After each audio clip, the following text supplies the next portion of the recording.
अस्सलामुअलैकुम दोस्तों, मैं मोहम्मद यूनुस, हावी बर्ड, फैसलाबाद। दोस्तों आज मैं अपने फार्म के ऊपर आ गया और फार्म पे आके तो मैं अपने जानवर चेक किए। अलहमदुलिल्लाह सब ठीक, हेल्दी, बेहतरीन।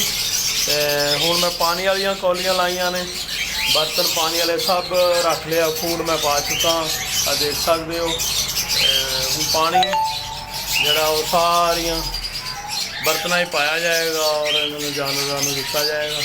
तो एक मैं अगे भी अपनी वीडियो दसिया सी कि एक टेम किया होया साढ़े को कॉकटल है, बहुत प्यारा, बहुत खूबसूरत, जोड़ा कि साढ़े नाल फार्म होंदा है।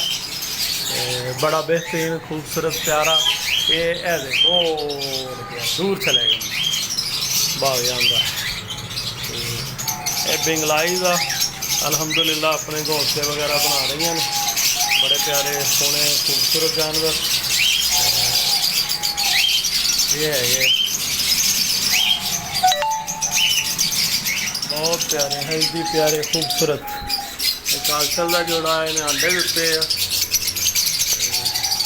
भी खूबसूरत नाराज हो रही है मेरे नाल। लब्बड़ ने लब्बड़ भी फूड पा दिता गया। देखो बड़ा खूबसूरत बेहतरीन। बस इन्होंने पानी का इंतजार आ, पानी दे के फिर इन्हों का दाना चेक किया जाएगा।